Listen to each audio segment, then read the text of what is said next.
Murag ganina nagsugod na kog istoryano niya, ako lang gyapon.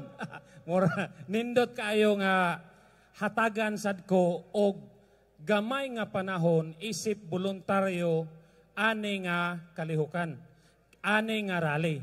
Kay kini gitawag man nga Cebu People's Indignation Rally, usa ako sa gibiktima, gipahilom, gioppress tungod kay nitingog ko sa mga butang nga gisulti pod ni Kong Dante Marcolita, ni Kong Paulo Marcolita, si Mayor Jonas iyang giagihan ang pagpangdaog-daog.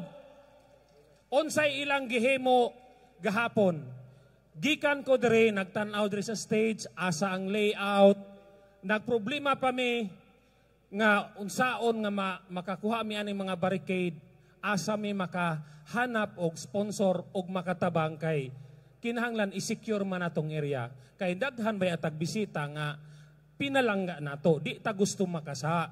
So, anhimi ni by Elmer, gabi na, ulan-ulan, alas 8, alas 9, tanaw na ko nga kuan na gyud ko mamahuway na ta.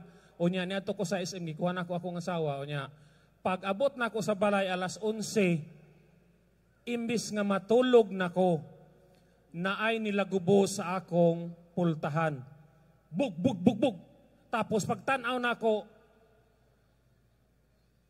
daghan kayong polis, usa ka dosena, murag magdakop og kriminal nga armado, murag magdakop og drug lord.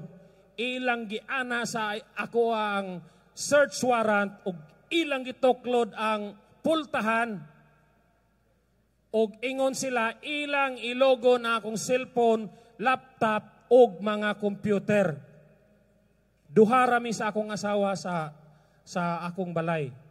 Unya sa third floor, sa ground floor na akong mga anak. Nalisang akong duha ka anak nga babae. Ang akong amahan nga 80 anyos nahadlok. Daghan kayo sila. Wala makayo uniforme, wala makapatrol. Mora og mga nakasakay lang og private cars. Diha tungod unya gidumog ang balay namo nga mura sila nagdakop og usa ka drug lord. Unya ingon ko nga if it's a valid warrant, give me the time nga mokuhag lawyer. Wala nila paabuta ang lawyer, ilang gikuha akong cellphone og diha mismo sa akong atubangan, ilang gi-download ang sulod sa akong cellphone. Ang search warrant, ang akong pagsabot, kuhaon ang ebidensya og ipresenta sa korte. Aron ipakita nga tinuod bang nakasa ako og cyber libel. Apan nganong wala man sila muadto sa korte, ipakita kung unsay akong sa social media, nganong padad-an makog usa ka dosina nga dagkog ranggo nga si IDJ para lang harason ko, kuhaon na akong cellphone, tuwa dito akong GCash, so akong account sa BPI, sa uban akong mga bangko, wala ko nila hatagi og chance nga bisan maka-log off lang, maka-close lang sa akong mga open nga mga accounts. Nawala ang akong kwarta, wa ako kahibalo kung makuha pa ba nako. Apil akong cellphone og apil ang ako ang PC. Og upat ka oras nilang gihimo sa akong atubangan, ilang ipakita nga wa ko'y mahimo. Nag-video pa sila akong tanaw, nag-live sila Manila para ipakita nga makita nila giunsa nila ko pagdaog-daog ug unsa sila kagamahanan nga kaya ko nilang tamakan, kaya ko nilang hadlokon kay sila man ang gamhanan. Apan wala ko mahadlok para sa akong lingon. Nag-uol ko kay daghan mi sa maisog core group nga harason pa.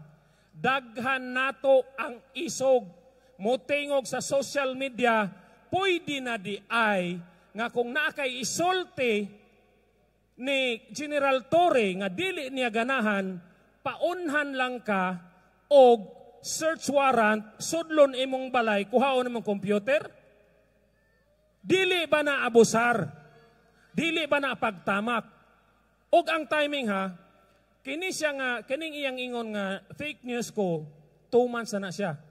Apan nganong ang warrant, ang search warrant, gi-issue lang February 20. Nag-announce may nga aduna tay rally dire 1819. Dili ba timing? Ang ilang pagpahilom nako indirectly ilang pahilomon ang tibuok Sugbo. Musugot ba mo? Musugot ba mo nga dili ta mo tingog sa ilang pagpang-abusar sa atong nasod? Ako nagpakaisog ko dili para sa akong pagkatao, tungod sa akong anak ug mga umaabot nga apo, ug sa mga silingan nga atong giila nga atong mga igsuon.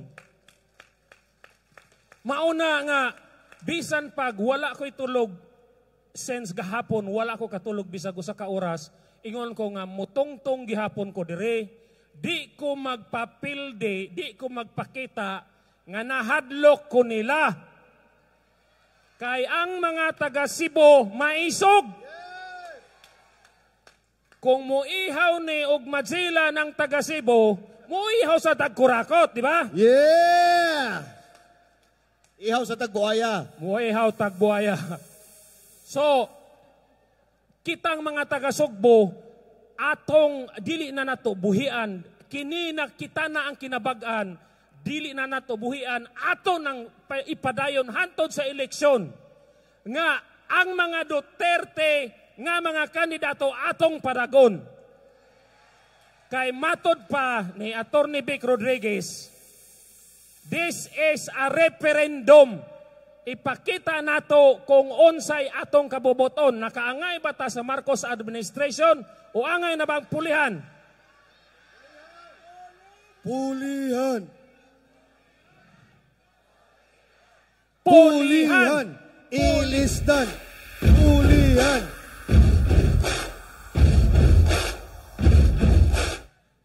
So atong ipakita nato karon eleksyon mga taga-Sugbo nga kanang mga kawatan, mga baggagnaong, ang mga congressman nga gi-describe ni ganina ni Kong Marcolita, yung mga magnanakaw na yan, mga makakapal na mukha. Matatalo sila, tatalunin. Tatalunin! Tatalunin! Tatalunin! At kitang tanan ang campaign manager sa Duterte candidates. Duterte! Duterte! Duterte! Nagpasalamat sab ko sa atong media nga bisan pa man nga kaadlawon ila kong gihanap asa naman si June. Abi nako ang atong mga media kanang ang tan-awon lang nga mga big time. Pero nakahilak ko gamay kay sa kaadlawon di ay nga nakapost ko nga gisis akong balayog akong computer, ila sab di ay kong gihanap. Salamat sa atong media.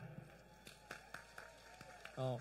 Cebu Media, thank you. O dako akong pasalamat og kini mauna ni ang aktong giingon nga atong statement nga kitang Cebuano solid para sa kalambuan sa Pilipinas.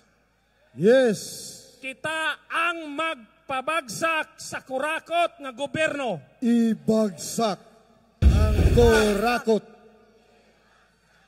Daghan salamat. Daghan salamat. Ang kurakot ra mo ibagsak. Hindi naman tayo nagpapabagsak ng gobyerno. Ang kurakot lang.